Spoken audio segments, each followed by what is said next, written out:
You're listening to All Kinds of Catholic with me, Teresa Alessandro. My conversations with different Catholics will give you glimpses into some of the ways we're living our faith today. I'm grateful for Pope Francis, who used the image of a caravan, a diverse group of people travelling together on a sometimes chaotic journey together. And that image that Pope Francis gave us has helped to shape this podcast. I hope you'll feel encouraged and affirmed, and maybe challenged at times. I am too in these conversations. And if you're enjoying these conversations, it helps if you rate and review them on the platform where you're listening. Thank you. Listeners, just before we get into this week's episode, if you listen very regularly, you'll know that the last two guests were people who talked about their experience of being gay or queer and Catholic. I just wanted to thank those listeners who took the trouble to send some really good feedback about those episodes. Thanks so much. And some of those warm, positive responses I did forward to my guests. So they received your thoughtful words themselves in some cases. Thanks so much. Listeners, thanks for joining the podcast today. I'm being joined by a guest from Canada. We had a guest from Canada previously, you might remember. He lived in Vancouver, but today's guest is from the other side of Canada, from just outside Toronto. So welcome, Francisco. Thank you for welcoming to your program, All Kinds of Catholic. It's a real pleasure for me to be here. And it's even a bigger pleasure because today is the feast day of St. Augustine of Canterbury, considered an apostle for the English. So we can maybe dedicate the show to him. Absolutely. That's great. Thank you, Francisco. And actually, there's another little anniversary today because last week's episode was the 52nd episode. And so I am now starting a second year of podcasting with today's episode. Congratulations. Thank you. This is an auspicious day for that reason too. So it's very nice to have you kicking off our second year of podcasting on All Kinds of Catholic, Francisco. So maybe you would tell us a bit about, have you always been a Catholic? Did you become a Catholic later in life? I was baptized in Argentina, where I was born, and I've been a Catholic, although I haven't been practicing a lot. Once I did my confirmation, like a lot of young people, you stop going to church. You go maybe on Christmas and on Easter, and that's about it. And I did that for about 20 years. I didn't go to confession or anything. And then I had a massive nervous breakdown. In 1986, I had been a radio announcer up until then, and I had a massive nervous breakdown, and I went back to church. After about 4 or 5 years, I thought God wasn't present in my life in those days. I didn't know what happened. I was the right-hand man to the owner of a radio station, and I lost everything. When I quit my job completely, then I went to see a priest at St. Benedict's Parish.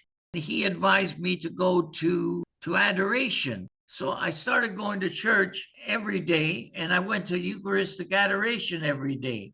I went for an hour each day. It was a turning point in my life. Yes, I can hear that. But the biggest turning point, I have to admit, was when I met Mother Teresa. I was a reporter for GN Multicultural Radio in Toronto, and I didn't get sent to cover her story.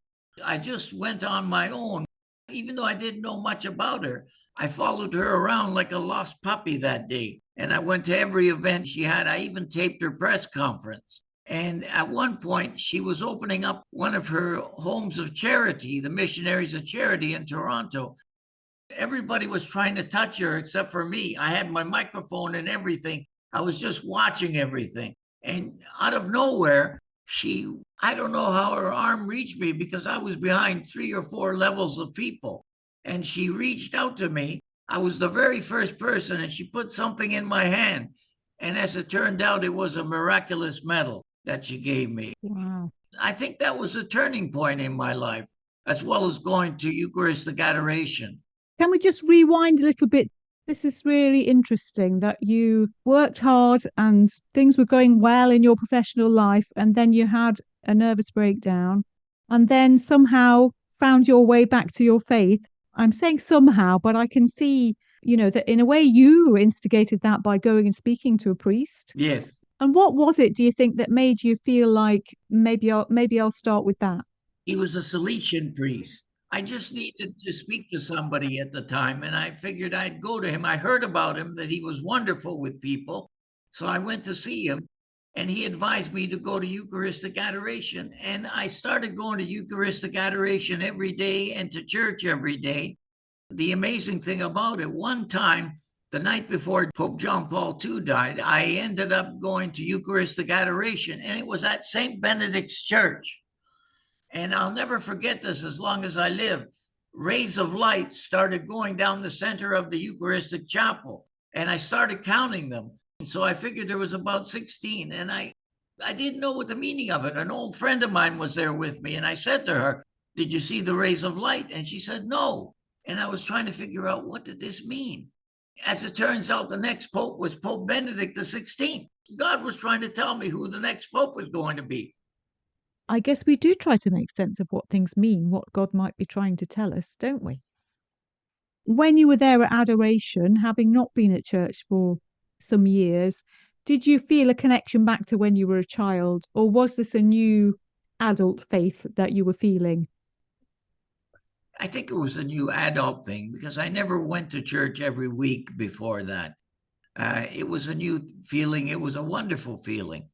And then you had the great privilege of being in the vicinity, at least, of Mother Teresa. Yeah, that was an amazing experience. It's amazing to hear that when you're trying to find your way into faith as an adult, the Lord is reaching out to you in different ways and meeting you where you are. But at the same time, I can hear that you were also seeking, weren't you, by going and finding Mother Teresa and as you say, following her around, even though that wasn't part of your job at the time. Yeah, I was looking for answers. And I've had a couple of experiences when I was a baby. When I was 2 years old, my mother told me about it. I didn't know about it. But when I was 6 years old, my father used to work in a factory. I had asthma when I was really young, and my eyes would stick together in the morning.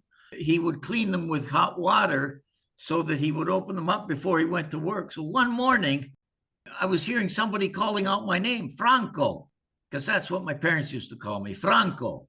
And I looked around the room and I didn't see anybody. And I got scared. So I went downstairs and I went to meet one of my neighbors. And I told her, there's a man calling me, but I don't see him. And she wouldn't let me go back upstairs. But I don't think it was a gentle voice. And then I told my mother this after I had the breakdown. I said, "Mom, I had this happen to me when I was 6 years old." And she goes, "That's funny, Frank, because when you were 2 years old, you came running out of the bedroom and you said, 'That man on the wall is yelling at me.'" And that man on the wall was Jesus. We have a statue of Jesus at the crucifixion with the crown of thorns around him. And I have it to this day above my bedboard. And my mother didn't get angry with me. She said, "Why did he yell at you?" And I showed her what I was doing. I was playing with electric light bulbs, and he yelled at me to leave it alone. So God has been watching me from an early age. Only it took me all my life. My mother wouldn't have never told me that story had I not told her the first story. So I've had some interesting experiences. Before we started recording, you mentioned that, you've had some ill health. Well, I have a number of health issues. I'm going to be 71 in another week. Do you feel that the Lord is with you in your health struggles? Yeah, I still think he's with me. He's always there with us. What does they say? Put your faith and trust in God, no matter what. Yeah, exactly. No matter what. Francisco, we talked about your career a little bit before we started recording. And you were telling me that you worked in Catholic radio on a voluntary basis. So tell us a bit about how you got into that. I was a volunteer, but I was the main voice of Radio Maria Canada from 2006 to 2008. That brought me closer to my faith as well, because I got to talk about the Catholic faith. I interviewed bishops, I interviewed priests, all kinds of Catholic apostolates from around the world, because I like to expand. I don't just want to feature the local church. I want to feature the international church. And I had a technician with me, and I'm not very good with technology. So the technician did everything. He would get in contact with the people and everything. I just had to sit down and do the show. And that's where I feel most comfortable. Now, that is really interesting. We have Radio Maria England here in the UK. Yeah, I got in touch with them. I have spoken on Radio Maria England. They're great. Radio Maria Canada is still going, I presume?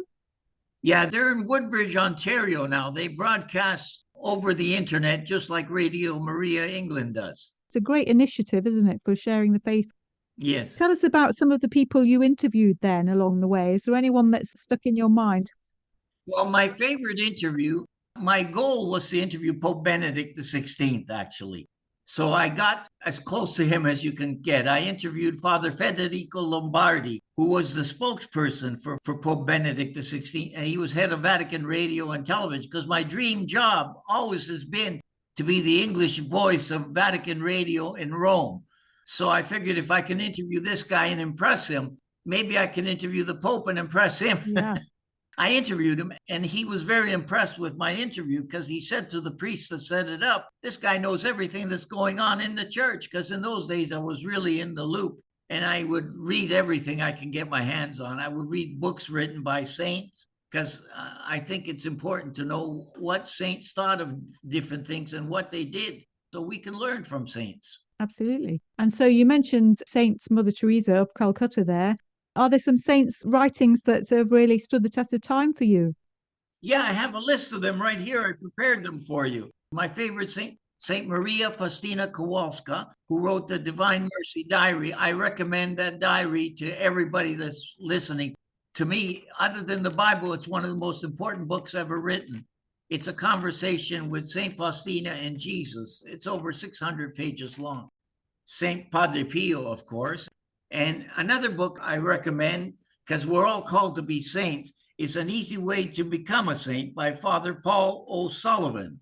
And of course, St. John Paul II, Maximilian Kolbe, St. Benedicta of the Cross, Edith Stein, St. Gianni Baretta Molla, Pier Giorgio Frassati, who's blessed, but is going to be canonized later this year.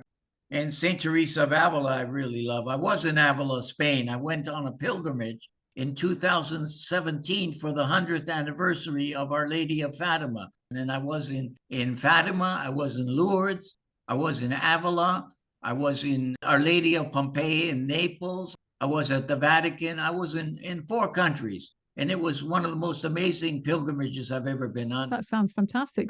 So pilgrimage is important to you.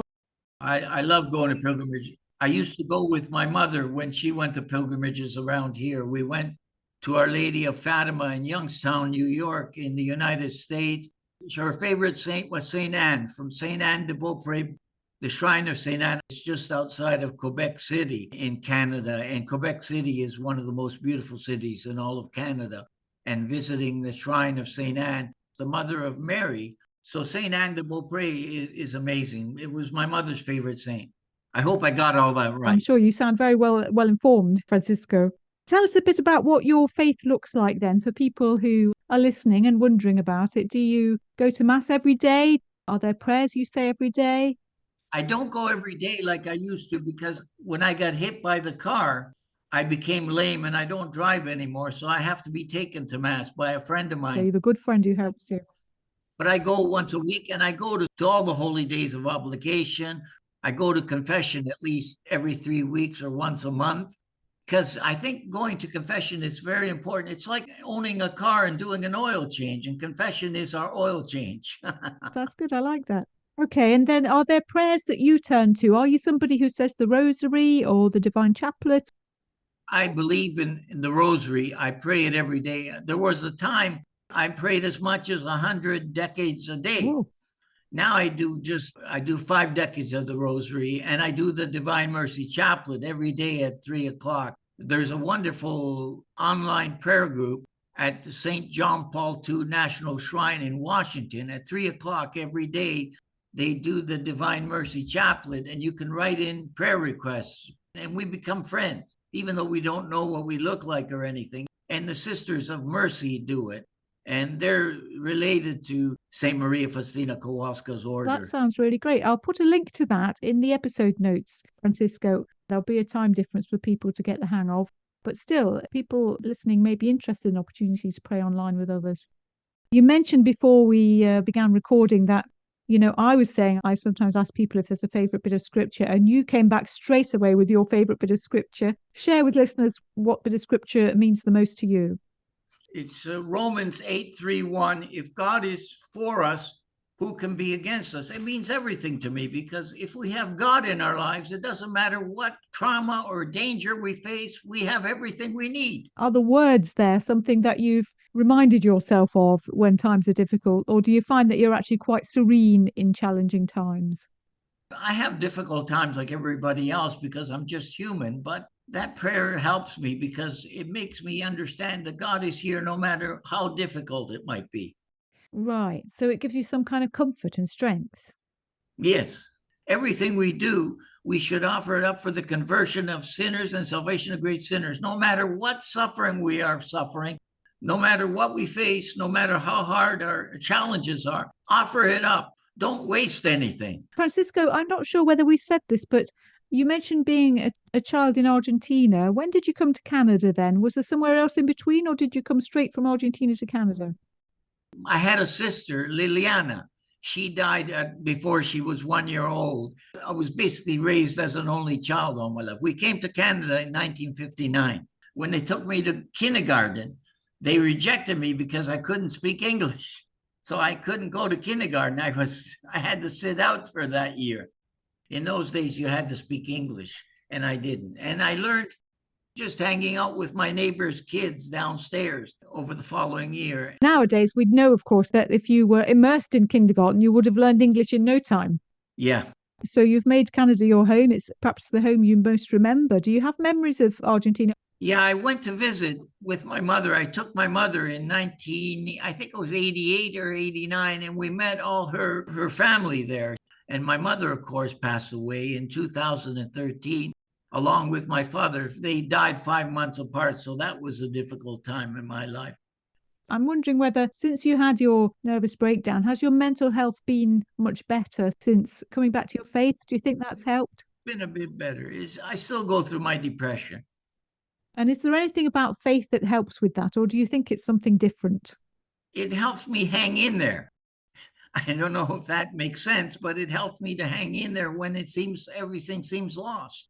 So it's important to have faith. Put your faith and trust in God. You're very direct in your messaging. I think that's good. I think that will speak to people listening.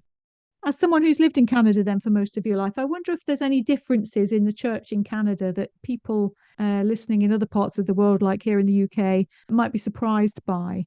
Well, I was just reading some stories on the internet that the Catholic Church is starting to boom in England. Is that true? Well, there have been reports, absolutely, yes, yes, and that some of that boom is among young people actually who are finding faith or staying with the faith where previously they may have drifted away. That's a good sign. Yeah, yeah. And how are things in Canada? Are you feeling any boom in Canada? Listeners, I missed a chance here to tell Francisco about the article in the Guardian newspaper that I contributed to recently on this very topic. I'll put a link to that article in the episode notes. What I had to say in the article was informed by the conversations I've had on this podcast. Let's return to Francisco and hear what he has to say about the church in Canada. Well, the Archdiocese of Toronto is a very diverse Catholic community. Even though I don't live in Toronto, I'm in the Archdiocese of Toronto. They celebrate Mass for 36 ethnic and linguistic groups each week. A population of approximately 670,000 individuals, representing about 25% of Toronto's population, according to a 2021 census. The Archdiocese of Toronto is the largest diocese in Canada. In Canada alone, there is about 30% of the population is Catholic, which is the largest Christian denomination. And there's about, I think, 11 million Catholics in Canada. Wow, that sounds like a lot of people, actually. I'm surprised somehow I didn't know that. Very good. And were you surprised by Pope Leo being elected as the Pope? I think he's a really good choice, Pope Leo XIV, because he served in South America, in Peru, for many years as a missionary, and he was the head of the Augustinian. So he's got a lot of experience with the poor, and I think that's a continuation of Pope Francis's with what he wanted to do for the poor in the world. So I think he's a very important choice. I figured it would be an English-speaking pope. I had a feeling about it. I didn't know which one, though. Did you? Oh. But I had a funny feeling it would be from the English-speaking world because they've never had one. No, indeed. Well, not in any time we can think of. Well, that's interesting. And now I'm guessing you would really like to have the opportunity to interview Pope Leo, if only. He would be wonderful because he's English speaking. Yeah. Well, that would make things easier for English-speaking people, wouldn't it? Of course. Although, like all the popes, he seems to have a real good command of many languages. He speaks about a half a dozen languages. Francisco, it's been really lovely talking to you all the way from Canada, the other side. I was going to say the other side of the world, a different part of the world. So thanks for making the time to join me. It's been really interesting. You have a very direct way of putting across the gospel, and I think listeners will appreciate that and find lots to think about and reflect on there. So thanks so much for making time. Thank you very much. It's been a pleasure. Thanks so much for joining me on All Kinds of Catholic this time. I hope today's conversation has resonated with you. A new episode is released each Wednesday. Follow All Kinds of Catholic on the usual podcast platforms. Rate and review to help others find it. And follow our X, Twitter and Facebook accounts @Kinds of Catholic. You can comment on episodes and be part of the dialogue there. You can also text me if you're listening to the podcast on your phone, although I won't be able to reply to those texts. Until the next time then.